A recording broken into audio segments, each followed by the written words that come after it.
नमस्कार दोस्तों, स्वागत है आपका खबरनॉमिक्स में। उम्मीद करता हूँ आप सभी कुशल मंगल होंगे।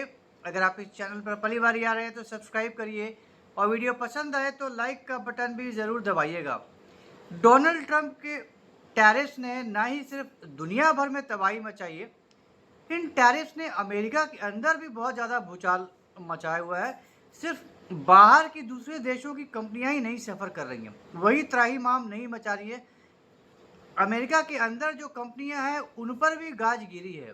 अब आप पूछेंगे भाई वो तो अमेरिका के लिए सब कुछ कर रहा है, अमेरिकन इंटरेस्ट में कर रहा है, मेक अमेरिका ग्रेट अगेन के तहत सब कुछ कर रहा है। अमेरिकन कंपनीज को ही फ़ायदा पहुंचाने के लिए दूसरी कंपनियों को, बाहरी कंपनियों को पनिश कर रहा है। तो इसमें अमेरिकन कंपनीज पे क्यों गाज गिर रही है? आप भी जानते हैं, आप भी समझते हैं कि आज के डेट में कोई भी कंपनी 100% सेल्फ सफिशिएंट नहीं होती। अगर कोई कंपनी एक पर्टिकुलर प्रोडक्ट बनाती है, उसमें बहुत ही तेरे रॉ मटेरियल्स यूज़ होती हैं। जितना बड़ा प्रोडक्ट, जितना कॉम्प्लेक्स प्रोडक्ट, उतने ही ज़्यादा डाइवर्सिफाइड रॉ मटेरियल्स होती हैं। 50 तरह के, हज़ारों तरह के कंपोनेंट्स उसमें यूज़ होते हैं। और दुनिया की ऐसी कोई भी कंपनी नहीं है जो अपने एक प्रोडक्ट को बनाने के लिए अपने सारे के सारे उसके रॉ मटेरियल्स खुद ही अपने यहाँ अरेंज कर लेती है, अपने जगह से ही, अपने कंट्री से ही कर लेती है। अब फॉर एग्जांपल मान लीजिए एक एरोप्लेन बन रहा है, उस एरोप्लेन में हज़ारों कंपोनेंट्स यूज़ होते हैं, हज़ारों चीज़ें लगाई जाती हैं। तो वो सारी की सारी जितनी भी चीज़ें हैं वो सारी की सारी उस जिस जगह पे बन रही है, जिस कंट्री में बन रही है, सारी की सारी चीज़ें उसी कंट्री में नहीं प्रोड्यूस होती हैं, दुनिया भर से इंपोर्ट होती हैं वो सारी की सारी चीज़ें। एक गाड़ी बनती है, गाड़ी में जो हज़ारों कंपोनेंट्स लगते हैं वो दुनिया भर के देशों से अलग अलग, छोटे से छोटे और बड़ा से बड़ा कंपोनेंट आता है। आप अपने यहाँ बनाते हैं, बहुत हो सकता है बहुत ज़्यादा सेल्फ सफिशिएंट हो, लेकिन आप पूरी तरह से नहीं हो सकते। You can't be 100% self sufficient. अब अगर मान लीजिए let's take example of an American car manufacturer, General Motors ले लेते हैं जी। अब अगर कोई जनरल मोटर्स अपनी कोई कार बना रही है तो उस कार में हज़ारों कंपोनेंट्स होते हैं। सीट है, इंजन है, अलग गियर है, ब्रेक है, स्टीयरिंग है, बोनेट है, बम्पर है, ठीक है, हैंडल है, हज़ारों आइटम्स यूज़ होते हैं। तो क्या सारी की सारी चीज़ें अमेरिका में ही बनती हैं? बिल्कुल नहीं। अब मैं आपको एक छोटा एक एग्जांपल देता हूँ। जो कार्बोरेटर होता है जिसमें पानी हम डालते हैं, उसका जो ढक्कन होता है वो इंडिया फोर्ड फोर्ड का सबसे बड़ा जो ढक्कन होता है, जो लिड जिससे पानी डालने के बाद बंद करते हैं, वो भारत से जाता है। सुंदरम क्लेटन भारतीय कंपनी है, आप गूगल करिएगा, सुंदरम क्लेटन बहुत बड़ी कंपनी है और बहुत ही धांसू कंपनी है। वर्ल्ड में इसका नाम है, क्वालिटी के लिए ये जानी जाती है। नो डिफेक्ट के मामले में इसको बहुत ज़्यादा, बहुत बड़ी उपलब्धि इसने हासिल की हुई है। It's kind of zero defect company. तो ये जो ढक्कन है वो इंडिया से जाता है, सुंदरम क्लेटन पहुंचाता है। इसी तरीके से जो स्टीयरिंग है वो कहीं और से आता है, गियर कहीं और से आता है, क्लच कहीं से और से आता है, सीट्स कहीं से और से आती।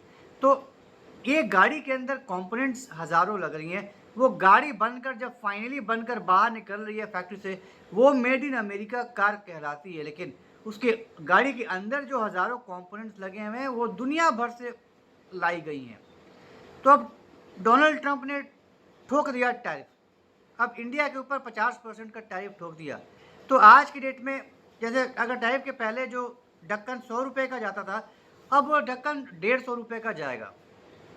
वैसे ही जो हज़ारों कंपोनेंट्स अलग अलग देशों से आ रहे हैं, आपने सब पे ठोक दिया है टैरिफ। कहीं पे 20%, कहीं पे 30%, कहीं पे 40%, 35%, वॉटेवर। जो पहले के ज़माने में 5%, 10% टैरिफ पे आता था। तो जाहिर सी बात है हर एक कंपोनेंट का दाम कहीं ज़्यादा अब हो चुका है, आपका कॉस्ट ऑफ मैन्युफैक्चरिंग कहीं ज़्यादा बढ़ चुका है आज की डेट में। तो अगर आप पहले अगर मान लीजिए $5,000 में अगर आपकी गाड़ी आ रही थी, हो सकता है आज की डेट में आपका वो गाड़ी $7,000 में बनकर निकल कर आए। तो इसका खामियाजा कौन भुगतेगा? सारी की सारी गाड़ियाँ तो एक्सपोर्ट नहीं कर रही हैं अमेरिकन कंपनी, डोमेस्टिक मार्केट में भी यूज़ हो रही है।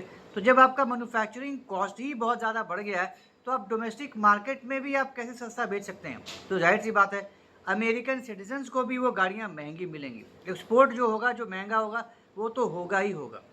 अब इसका खामियाजा अमेरिकन कंपनीज भी भुगत रही हैं। उनके सैकड़ों जो कंपोनेंट्स आते हैं बाहर से, वो सारे के सारे महंगे हो गए हैं बिकॉज ऑफ दीज टैरिफ्स।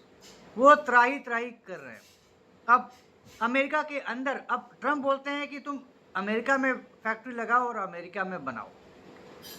इतना आसान तो है नहीं आपका। आप इतनी बड़ी बड़ी फैक्ट्रियां आप रातों रात तो खड़ी कर नहीं सकते। टैरिफ तो आपने लगा दिया और घोषित कर दिया कि जी अगले 10 दिन के बाद से वो टैरिफ लागू हो जाएगा। ऐसा तो नहीं है कि कंपनियां एक एक साल का इन्वेंट्री लाकर इकट्ठा करके रखती हैं अपने यहाँ। आजकल जस्ट इन टाइम चीज़ होता है, जो होता है माल आज लगाना है तो 4 दिन पहले आएगा, बस इतना ही होता है। लगातार आता रहता है, सोर्स होता रहता है, ताकि अन्य सैलरी इकट्ठा करके जमा करने का झंझट ना रहे। अब आपने इतना बढ़ा दिया है, सब कुछ इतना महंगा कर दिया है कि आपका जो कॉस्ट है वो हद से ज़्यादा आसमान के ऊपर जा चुका है। तो आपके सारे कंपोनेंट्स महंगे हो चुके हैं, सारे कंपोनेंट्स महंगे हो चुके हैं, इसका मतलब आपका एंड प्रोडक्ट भी बहुत ज़्यादा महंगा हो गया है। अब अमेरिकन ऑटो इंडस्ट्री पे बहुत मुसीबत पड़ गया है। रेयर अर्थ यूज़ होता है बहुत बड़े पैमाने पे, जो मैग्नेट्स होते हैं वो बहुत बड़े पैमाने पर गाड़ियों में, ईवीज में, इलेक्ट्रिक व्हीकल्स में इस्तेमाल होती हैं। अब आपने चाइना पे तो ठोक दिया बड़े पैमाने पर, टैरिफ वॉर चल रहा है, ट्रेड वॉर चल रहा है, तो चाइना ने भी नकेल कर दिया। चाइना ने भी रेयर अर्थ के एक्सपोर्ट पर कड़ाई कर दी, कम कर दिया। अब हाय तौबा मच गई। अब छाती पीटने लगे। अमेरिकन कंपनीज भी कहाँ से लेकर आएंगे? आप सारा का सारा तो आप खुद प्रोड्यूस कर नहीं सकते। कहाँ से मंगाएंगे? ओवरनाइट आप कहाँ से सारा इंतजाम कर लेंगे? It takes a long time to make arrangements, to make deals, to make your supply chain establish. आपको महीनों सालों लग जाते हैं अपना सप्लाई चेन बनाने में, और आपको कुछ दिन या कुछ महीने लगते हैं उनको बर्बाद करने में। और यही बर्बाद किया है चंद दिनों में डोनाल्ड ट्रंप ने। सारा कुछ तहस नहस करके रख दिया। तो अमेरिकन ऑटोमोबाइल इंडस्ट्री पे बहुत गाज गिरी है, बहुत बुरी हालत हो रखी है अमेरिकन ऑटोमोबाइल इंडस्ट्रीज़ की। वो त्राही त्राही कर रहे हैं। जो फॉर एग्जांपल, अगर आपका गाड़ी $5,000 महंगा पड़ गया, जो अगर मान लीजिए हम थोड़ी लग्जरी सेगमेंट की हम बात करें, तो गाड़ियां वहाँ पे 5 से 7-8 हज़ार डॉलर तक महंगी होने की आशंका है। ये जो फिगर्स हैं अमेरिका से ही आई हैं। कि अगर अमेरिकन कार मैन्युफैक्चरर्स ने ही ये फिगर्स दिए हैं कि अमेरिका के अंदर ही जो गाड़ियों की कीमत है वो 5 से 7 हज़ार महंगी हो सकती हैं। एक्सपोर्ट तो और भी ज़्यादा महंगा हो सकता है, 7,000, 8,000, 10,000 तक महंगी हो सकती हैं डॉलर। 7,000, 8,000, 10,000 डॉलर महंगी हो जाएंगी गाड़ियाँ। अब इतना ज़्यादा महंगा हो जाएगा। कोई 5,000, 10,000 डॉलर कोई छोटा अमाउंट नहीं होता है, बहुत बहुत बड़ा फिगर होता है अगर आप डॉलर को कन्वर्ट करेंगे अपने रीजनल पैसों में। तो अचानक से जब आपका दाम इतना बढ़ जाएगा तो जाहिर बात है हर कोई तो अफोर्ड कर नहीं सकता इतनी महंगी गाड़ियाँ। अब अफोर्ड नहीं कर सकता तो गाड़ियाँ बिकेंगी नहीं। गाड़ियाँ बिकेंगी नहीं तो कंपनी का सेल्स डाउन होगा। सेल्स डाउन होगा तो रेवेन्यू कम होगा, प्रॉफिट्स कम होंगे, और कंपनी का भट्टा बैठता चला जाएगा धीरे धीरे। तो डोनाल्ड ट्रंप का जो जोश है, ज़रूरत से ज़्यादा जोश जो है, जब अपने ज़रूरत से ज़्यादा जोश में डोनाल्ड ट्रंप अपना होश खो बैठे हैं, बेतहाशा अपनी अकड़ दिखाने के लिए अपने ईगो को सामने रख के। उनका ईगो ज़्यादा ओवर पावर कर देता है उनके डिसीजंस में, उसका ज़्यादा रोल हो जाता है।